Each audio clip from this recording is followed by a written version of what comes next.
Okay, so our special guest today is Bryan W. Alaspa. Welcome to the show. Thank you. It's so nice to be here. You're very welcome. So tell us a little bit about yourself, Bryan.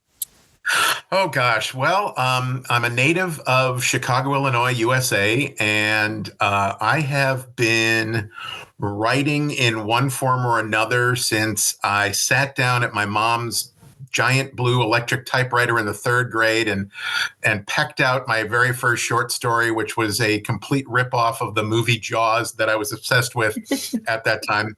Um, but it gave me the bug as in wanting to create and write, and I really started publishing books and novels really around 2006, and now I'm the author of somewhere close to 60 books or novels. It's right around there. I sometimes lose count myself as to whether I'm at 60, just below, or coming up to it, because I've always got something in the work. So Yeah. so that's kind of me, is that I yeah, I've always been writing in one form or another, and I write the sort of dark, twisted stuff that I write, whether it's fiction or nonfiction, because that's kind of what's always interested me. Yeah. So tell me about your books. Well, gosh, I write mostly in the horror, suspense, and thriller genres. I do a little bit of mystery too. I have a detective series that's out there.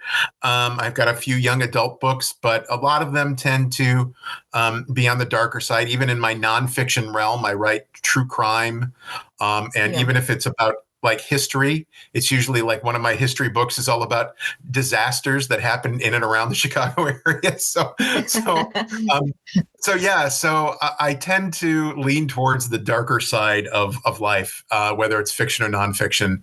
But I've always got a story in the works, and my own even horror fiction podcast out there. So I mean, it's always kind of there. And people think that means I'm a negative person, but I think I take out the negativity in the writing. So They always think that though, don't they? When you yeah. write something dark, they think the author's going to be very sort of like dark and Yeah. negative and killing out there, But killing people. honestly, the funniest and most fun and life loving people I know are my fellow horror authors, that I've met at various events and things like that. They've all got kind of a weird and fun sense of humor, and they're usually just like the best group of people to hang around with. And I think it's just because, again, we take a lot of the negative stuff in our life and we channel it into the works we write, and then it kind of helps cleanse our brains. Maybe, I don't know. Yeah. That's one way of looking at it, I suppose. Yeah, I suppose. So what's inspired you to write in the horror genre? Well, I think when I was young, I was always a bit of a weird kid. I liked the darker stuff. I mentioned Jaws already, and what an influence that was on me. And Yeah. I was born in the '70s, and so when I was 4, 5, 6 years old, about the time you really start exploring the world around you and sort of remembering it. That movie was coming out, and at the same time, the novel was everywhere. And I was fascinated with sharks and whales and undersea creatures. And so I just became sort of obsessed with it. I remember staring at the book cover and kind of wanting to see the movie. I was too young, of course, but when it Yeah. finally did come to television, the TV version, my parents recorded it on a VCR that we had. Even though it was in the '70s, we were one of the first on our block to have a VCR. And I remember watching it, and I was just obsessed with it. My dad was always a fan of horror movies, and occasionally would read horror novels and kind of leave those around. The covers always grabbed me. And I remember being in fourth or fifth grade, still fairly young, and my dad had borrowed a copy of Stephen King's Cujo, and I decided to pick it up and started reading it. And I realized that, the horror movies and the books and things were the things that I got a thrill out of. I was never a Yeah. fan of roller coasters, and you'll never catch me jumping out of a perfectly good airplane, but I love getting a good scare from a good horror movie, or kind of getting the creeps reading a good horror novel. And so to me, that was just always what I wanted to write. And it just kind of it kind of flowed from there. So yeah, so the gorier, that very first story that I wrote in third grade, even though it was a complete ripoff of Jaws and was only about 3 pages, because I had the attention span of a third grader, of course. And Yeah. it was full of like gross stuff, so that when I brought it to school and read it to my friends, they were like, "Oh, that was so gross. That was great." I mean, it's kind of a kid thing growing up at that time, and it never quite left me. So, Well, that's good that it's never left you. yeah. You ever thought about bringing that story sort of like towards the future and maybe like expanding on it as a short story? No, that original one sadly is long gone. I think I'm well past that one. I think that one's relegated to the past, and that's okay. I think a lot of writers, when they start out, copy things that maybe their style is kind of like whatever writer is their favorite, and so basically stealing the plot of my then favorite movie, and I guess probably it still is my favorite movie. Who am I kidding? I think that was just a good way to start. Just the fact that I could sit there and type these words, and they would come on the page, and there would be an actual story at the end with a beginning, middle, and end, as bad as it may have been, was pretty exciting. And from that point forward, I think I always knew that that's where I wanted to go and what I wanted to do. Did you carry on writing at that age? Yeah, I did. I don't think I wrote probably too much. I mean, right around the time I wrote that one in third grade, and then I transferred schools out of the Chicago public school system to a private school. My parents bending over backwards to get us out of the public school system. Chicago's public school system was pretty infamous at the time for not being too great. And I think, I started writing stories, in English class whenever we'd get to a section about writing fiction. So I think, in fourth grade, I remember in sixth grade, those grade school, middle school years into junior high, always writing fiction where I could, and being able to find a way to take my talents in writing and use it for the English teachers too.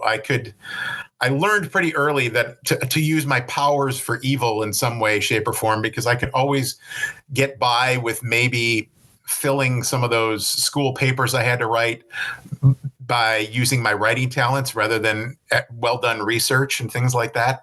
And so if I knew how to turn a phrase, and a lot of those English teachers were willing to let me get by with things because they appreciated my ability to write. But all through high school, I was writing too, short story after short story. The first time I even tried long form fiction wasn't until my senior year in high school. And it was like a handwritten, roughly novel length thing that I wrote from, senior year in high school into freshman year of college, and then decided to kind of even get more serious about that, and then expanded my writing to try maybe some screenplays and some screenwriting classes and journalistic writing, and, expanded all that. So I consider myself a fairly well-rounded writer, but the main focus is always going to be the horror and the writing of the fiction. So how do you come up with your ideas? Of course, the famous one. It's hard to say. I've written about this. Stephen King likes to joke that he mentions, like, there's a store in Utah where I go and I pick up all my ideas. But the fact is, I don't even know where they come from. They can kind of come from anywhere. I've had stories that appeared in my head seemingly from nowhere. I've had stories that emerged from reading about something online that interested me, and I thought, wow, there is a story there. I could use that in a novel. Or I've like listened to a news story or watch a channel that talks about like ghost stories or something like that. And I thought, wow, that was a fun one. I bet I could turn that into a novel. And then it kind of just morphs into this plot line. I've had friends simply talk about something that they experienced and I've said, hey, I think that would be a great novel. Is it all right if I play around with that and turn that into something? So they come from all over the place. I think I just have I think of my head as like an open like a radio receiver, and it's just always open to whatever signals the universe kind of wants to send me. And I just sometimes will pick up on a story and an idea. And that's kind of why I say that I don't always necessarily think I'm in control of writing the stories that I write. I often feel that the story just kind of runs through me. And there have been very much times where I've started a chapter in one place and then ended that chapter in a place that even I was not expecting, and have been like, well, that's interesting. I didn't expect my character to end up there at the end of this. That's interesting.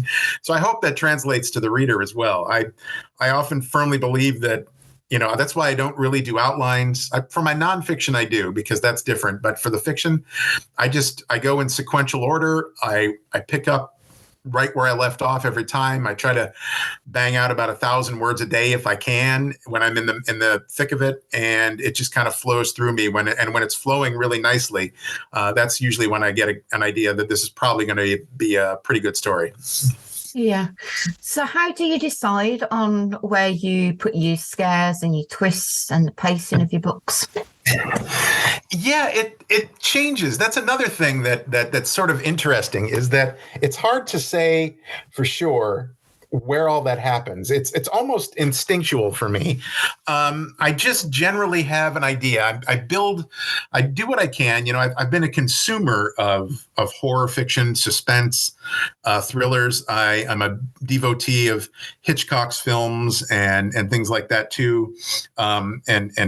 So I just have sort of picked up at least some idea of pacing. And so what I try to do is build the suspense, start adding little clues here and there that something's going to happen, planting little unnerving things in the story so that the reader's like, oh, this might lead to something, and then finally release that with the scare, with the thing that makes them go, oh my gosh, I can't believe that just happened. And it's hard to say, if there's an actual rhythm to my work that I could point to. It's just sort of a feeling that I get, like, okay, I feel like we're building here, and at some point I know I need to end up here, and that's going to be the big reveal, the big scare, the thing that happens that hopefully people will take away and be like, oh, remember that scene in that book that Bryan wrote.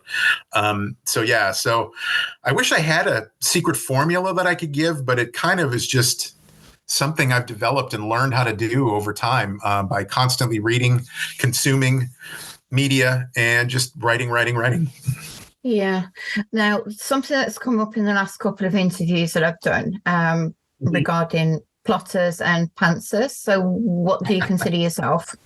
Oh, I am a diehard pantser. I am such a, I am definitely a pantser. I know. I just had this conversation. It's so funny. I just had this conversation with some other authors who are with my current publisher, Wicked House Publishing. We were in a Facebook chat together, and I brought up this topic because I was curious, and almost all of us in that group we considered ourselves pantsers, but a few of them admitted that they will write whatever scene they feel like writing and just fill in between. And I said, oh no, I can't do that. I have to still write from like beginning to end in sequential order. That's just how I do it. But I'm fascinated by people who, even for a short story, they will plot out a short story. And to me, that's foreign. I don't understand how it works. I just can't do that. I will create, if it's a large story and I have a lot of characters, I'll create like character Bibles and things like that, especially as I get older. It gets harder to remember who everybody is in my own work. So I do create those, but I generally don't have an idea. I'll maybe have one or two scenes in my head that I think, oh, that'll be good. I think I'll be able to put that in there. But more than one occasion, the story goes in a way that even I didn't expect. And maybe even some of those scenes that I thought I'd have in there at the start don't end up in there at the end. So I am very much a fly by the seat of my pants kind of person for sure. I'm not a plotter. That's good. So you mentioned on characters. So what's your approach to character development? I do like to imagine in my head what the full character sort of biography is in like I said, in my imagination, even if all of that doesn't get discussed or brought up within the book itself. I like to know, at least a little bit about the characters' motivations and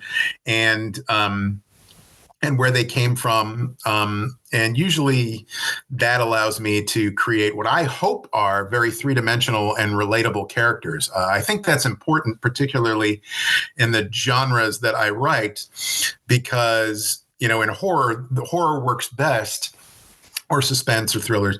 It works best when the people really sort of relate to the character, when they feel very connected to the character.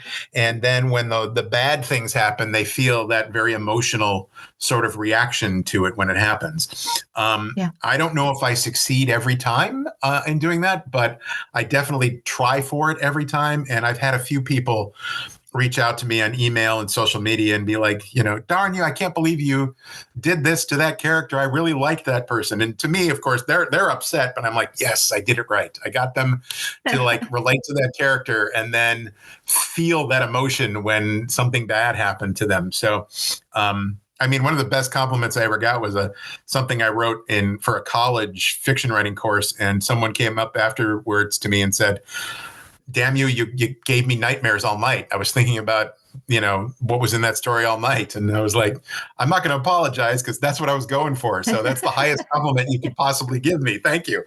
So, yeah. So when it comes to the characters, I try to make sure they fit in the story. I try to make them relatable and as fleshed out as I can.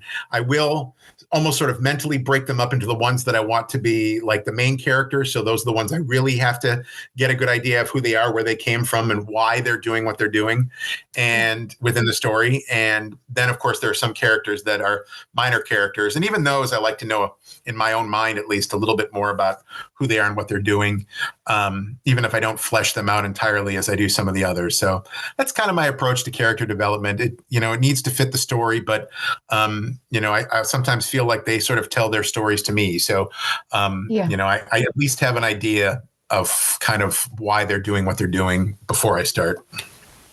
Okay, that's brilliant. It is good to have a character that isn't flat. They've got to have sort of like all different aspects, haven't they? They've got to have their good sides, their negative sides. Yeah. At least then they are more relatable and they are like people in real life. So readers would get, readers would be more related to those characters. I think some of the books that I have read in the past, a very long time ago, the characters were very flat. Nowadays, they seem to be doing a lot more with character development. Yeah, I agree. And to me, my favorite stories, whether it's, ancient stories, modern stories, comic books, whatever, like the story, like, for example, the villains, I don't necessarily like a villain or the, antagonist in the story to be one-dimensional. They're just doing evil for evil's sake. Sometimes that can be kind of fun. And then, like I said, I was a comic book nerd growing up too. Yeah. Every so often you'd run into a character who was like that. They're just evil because they're supposed to be. But my favorites were always the ones that were a little more complicated. The ones that you almost understood why they were doing what they're doing, that they ultimately had maybe even good intentions, but they were going about it entirely the wrong way. And so I like it when I can to incorporate that into the stories. Now, of course, sometimes you just want someone to really be evil. You just want the reader to instantly dislike them.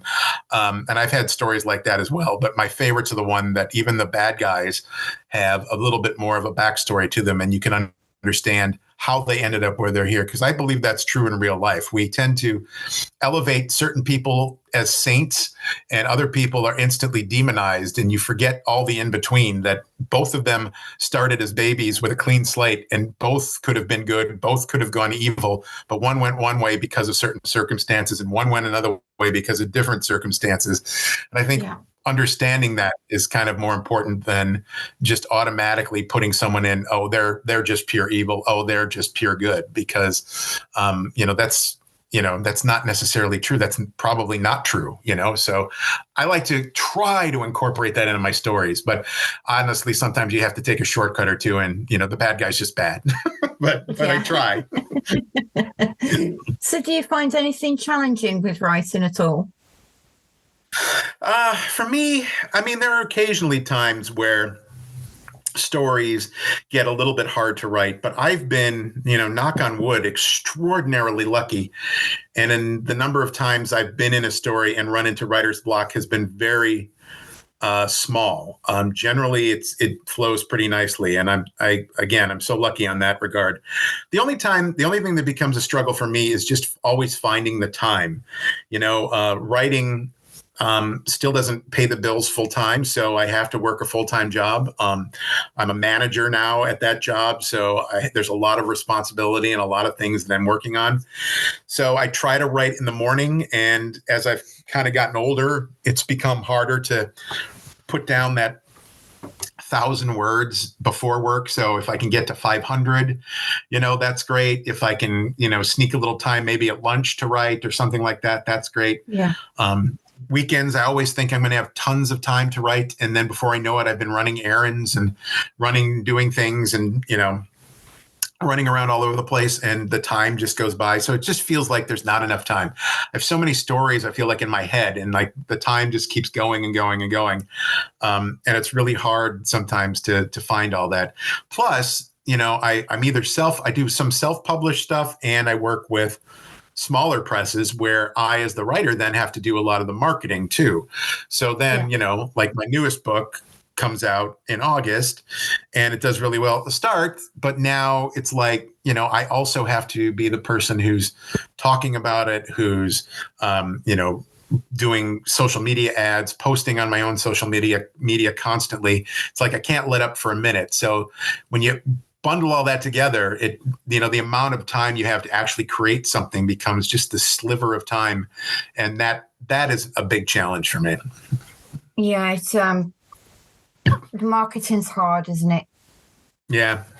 The funny thing is, my day job is I work for a marketing agency, but it's just like, do I want to market, things for clients all day long and then do my own marketing? Sometimes it's like, I would like to shut my brain off and not have to market something for 5 minutes, So I can understand that. So how do your colleagues feel about you writing horror? Most of them like it. Every place I've worked, people get excited when they find out that I'm a writer.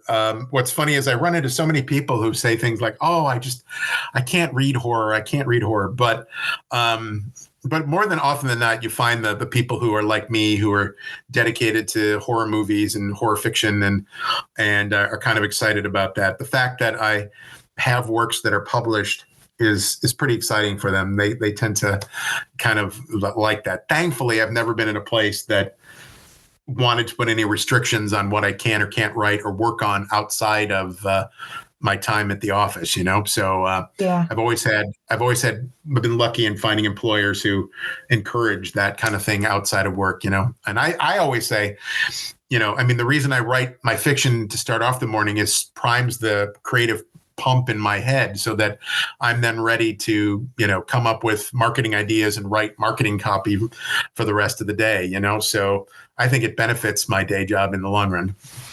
Yeah, well, I suppose what you're saying is true. You don't want to come home and market if you've been doing that all day. Yeah, that's very true. It can be tough.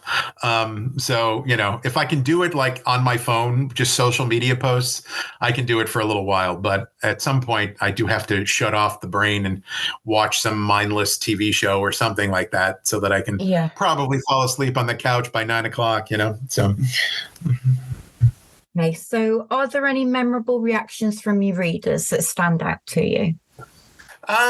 Some of my favorites, like I said, back in college, the one who told me that they had nightmares because of something I wrote. I've had some people come to me and writing social posts and messages and emails saying that they were angry that I maybe killed off a character or something bad happened to a character that they were really enjoying.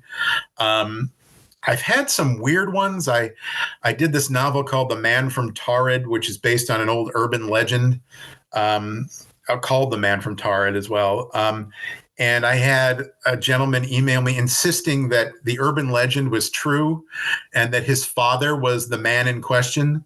And he wanted to give me all this information about his father, and it was very obvious very soon that this person was maybe a little unhinged. And so I just politely said, my book is a work of fiction, so I don't really need to know any of those details. Whether or not this man from Torrid was real or not doesn't matter, because I've created a fictional world where the person did exist. And honestly, that I appreciate it, but that's all right. I don't need that information. And they kind of, left me alone. Yeah. But overall, the reactions have been very positive. Most people seem to enjoy it. I have, I don't have the largest audience. What I wouldn't give to have Stephen King's audience out there or something like that. But the people who do read my work seem to like it. And I have a group of sort of hardcore fans out there, which I appreciate. So overall, they send me mostly messages of support now. So, I think in the last few years, my writing has gained maybe some followers and some fans, and maybe even some recognition. I actually just found out yesterday I won an award, my first time ever, a BookFest 2023 award for in the horror category known as Creatures and Monsters. I won an award in that for my latest book, Devoured. So, Congratulations. Thank you. So to have it happening this relatively late in my life and this, far on in my career is kind of nice. I feel like I get better all the time. And I think that overall readers react to that. And I really do like that. And people respond well, even to the podcast too, because I write all the stories and then have a great production technician and voiceover artist named Allie who really brings them to life. And people will tell me, I don't read your books, but I listen to the podcast and that stuff really creeps me out. And I'm like, thank you. That's what I want. So, overall, I think the fans are great. I like horror fans and I like fellow horror writers. I think we're a good group of people that, are just into some weird stuff sometimes. So, but we all kind of understand it and respect each other because of it. But we're the friendliest bunch of people, but we just like to weird everyone out. Basically, yes, is what it comes down to. I think there's a place for horror everywhere. And I think people have been telling ghost stories probably since they've been telling stories. And, and it's part of human nature. And I think that when you're in the horror genre, a lot of times you can use a good scary story to, in a subtle way, comment on things that are happening in the real world, and do it in a way that'll entertain people. I think maybe horror and sci-fi are the two genres that allow you to really kind of do that, to tell a story that, may seem like it's about one thing, but really it's kind of about something else. I've